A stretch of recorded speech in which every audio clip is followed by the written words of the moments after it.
तुमने हमारे लिए बुद्धि किया ही क्या है? एक बेटा अपने बाप से कहे तुमने हमारे लिए क्या किया? क्या किया? बाप रो पड़ेगा, बेटा कह रहे क्या किया?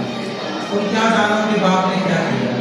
जब तुम खुद एक पिता बनोगे तब पता लगा पाओगे कि बाप क्या करता है अपनी संस्कार के लिए।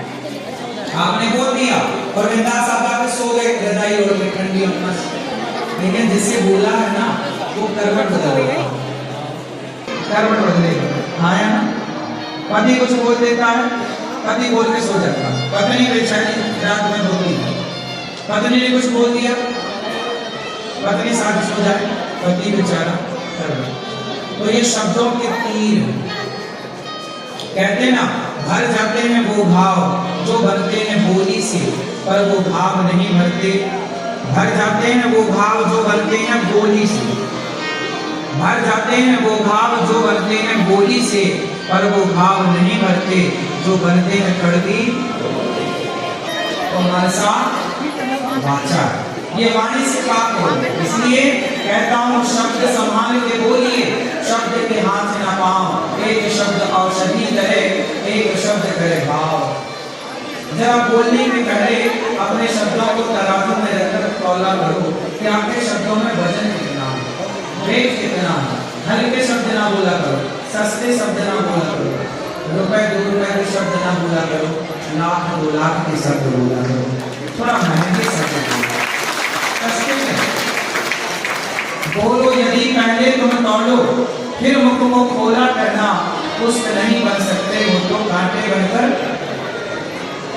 मत रहना। सस्ते शब्द का प्रयोग न करो। जो व्यक्ति सस्ते शब्दों का प्रयोग करता है वो सस्ता होता है। महंगे व्यक्ति बारिश में कितने सारे मेंढक आपके चक्की के नीचे दबके मर जाते हैं गाड़ी में, आपने चाहा नहीं पर मर तो गए ना।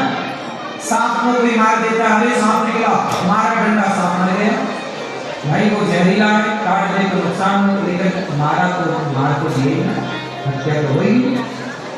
ऐसे ना जाने कितने पाप हैं जो हम करना नहीं चाहते लेकिन करना पड़ता है मजबूर है या हो जाते हैं, है ना।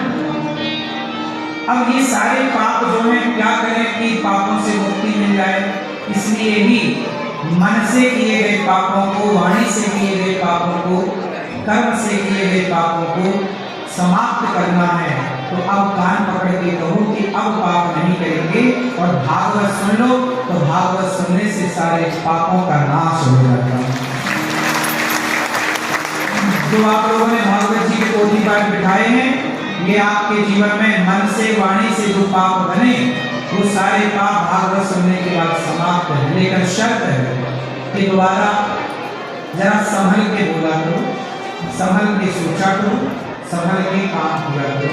पाप ना हो, जानकर बिल्कुल ना गलतियां हो।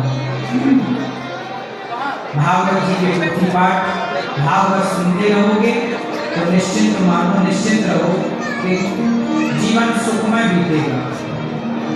देखो आदमी सुख दुख की तुलना पैसों से करता है। अरे इनके पास बहुत पैसा है तो बहुत सुखी है, पैसे से सुख दुख नहीं होता।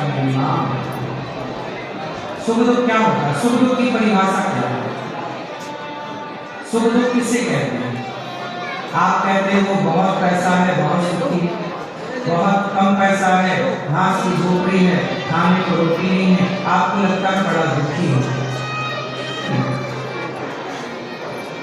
यदि महलों में मानव खजाने में सुख होता तो हनुमान जी से बोला राम जी ने, हनुमान जी कुछ मांग लो, तो हनुमान जी मांगना देते भाई हमें भी महल बना के दे, क्या भगवान ना देते? शबरी माता मांग लेती तो क्या राम जी मना कर देते? क्या नारद जी मांग लेते कि हमें भी महल दे दो, हमें भी अटारी दे दो, हमें भी ये दे दो, तो क्या भगवान मना करते? दे देते। ले भगवान का पूरा दरबार गुलाबों से सजा था।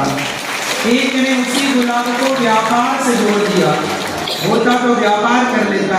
एक ने उसी गुलाब को प्रभु के प्यार से जोड़ दिया कि होता तो प्रभु का श्रृंगार कर देता। यही है विवेक। बुद्धि तो है तो आप सोच रहे हैं कि मिल जाता तो व्यापार स्टार्ट कर देता, लेकिन विवेक होगा तो विवेक कहेगा कि मिल जाता तो प्रभु के काम आ जाता। जो व्यक्ति मेरे काम आती है वो बुद्धिमानी है। जो वस्तु आपके परिवार के काम आए वो बुद्धिमानी है। अरे आम का सीजन आया, चलो चलो 1 किलो आम ले लो भैया, बच्चे खाएंगे, मौसम का फल आ गया। ये बुद्धिमानी है कि आपने मौसमी फल उठाए और बच्चों को खिलाए। लेकिन विवेक कहता है अरे मौसमी फल आ गया, पहला बाजार में आम आया, चलो खरीदते हैं, आज पहली बार ठाकुर जी को, गोपाल जी को आम का भोग लगाएंगे। ये भगवान